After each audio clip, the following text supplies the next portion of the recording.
Perkenalkan, nama saya Ravan Setiawan Pekato, NIM 21114268 dari kelas 21 IF07. Di sini saya akan mempresentasikan materi tentang topologi jaringan komputer. Topologi jaringan komputer adalah metode atau cara yang digunakan agar dapat menghubungkan satu komputer dengan komputer lainnya. Ada beberapa macam topologi pada jaringan komputer, yaitu topologi ring, topologi bus, topologi star, topologi mesh, dan topologi hibrid. Masing-masing jenis topologi tersebut memiliki kelebihan dan kekurangan, sehingga dalam penggunaannya harus benar-benar memperhatikan peruntukannya. 1. Pengertian topologi ring. Topologi ring atau sering disebut dengan topologi cincin merupakan suatu topologi jaringan yang dipakai untuk menghubungkan sebuah komputer dengan komputer lainnya. Jenis topologi ini paling banyak digunakan di lingkungan perkantoran atau perusahaan. Topologi ini menggunakan kabel tipe UDP dan patch kabel. Kelebihan dan kekurangan topologi ring. Kelebihan, biaya untuk instalasinya cenderung murah, performa koneksi cukup baik, proses instalasi dan konfigurasi cukup mudah, implementasinya mudah dilakukan. Kekurangan, jika terjadi masalah troubleshoot jaringan ini terhitung rumit, rentan terjadi tabrakan arus data.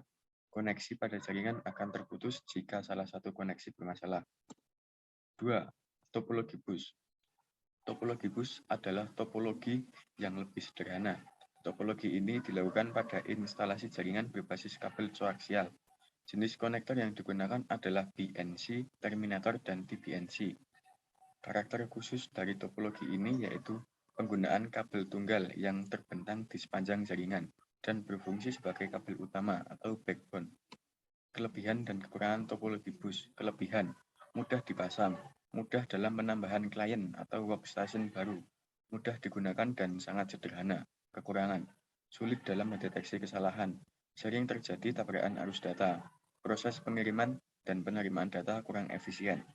3. Pengertian topologi star. Topologi star atau topologi bintang adalah topologi di mana pada umumnya memakai hub atau switch untuk koneksi antar klien. Karakter khusus dari topologi star adalah adanya satu jaringan yang berfungsi sebagai pusat segala aktivitas, langsung dengan perangkat pusat hub dengan sistem point-to-point. Kelebihan dan kekurangan.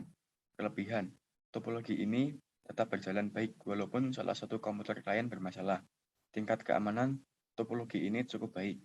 User lebih mudah mendeteksi masalah pada jaringan, lebih fleksibel. Kekurangan, topologi ini mahal karena menggunakan cukup banyak kabel. Seluruh komputer dalam jaringan ini akan bermasalah jika hub atau switch mengalami masalah. Topologi star sangat tergantung pada terminal pusat. 4. Topologi mesh. Topologi mesh atau jala adalah topologi jaringan di mana setiap perangkat komputer saling terhubung secara langsung atau dedicated link. Topologi ini biasanya digunakan untuk rute yang banyak dengan menggunakan kabel tunggal, sehingga proses pengiriman data menjadi lebih cepat tanpa melalui hub atau switch. Kelebihan dan kekurangan topologi mesh. Kelebihan, bandwidth limit cukup besar, security data sangat baik, tidak terjadi tabrakan arus data. Kabel yang dibutuhkan. Kekurangan, kabel yang dibutuhkan jumlahnya banyak. Biaya instalasi sangat mahal karena menggunakan banyak kabel. Instalasinya sangat rumit. Terakhir, topologi hibrid. Topologi hibrid adalah gabungan dari beberapa topologi yang berbeda dan membentuk jaringan baru. Umumnya, jenis topologi ini digunakan ketika suatu perusahaan diambil alih oleh perusahaan lainnya, sehingga jaringan komputer di dalam perusahaan mengalami perubahan dengan membentuk jaringan baru. Kelebihan dan kekurangan topologi hibrid. Kelebihan, bersifat fleksibel. Penambahan koneksi lain pada topologi ini menjadi sangat mudah. Dapat menghubungkan jaringan komputer lain dengan jaringan yang ada dengan topologi yang berbeda. Kekurangan, proses instalasi dan pengaturannya cukup rumit. Manajemen pada topologi ini sangat sulit dilakukan. Biaya untuk membuat topologi ini cukup mahal. Sekian yang dapat saya sampaikan pada materi topologi jaringan. Bila ada salahnya mohon maaf. Wassalamualaikum warahmatullahi wabarakatuh.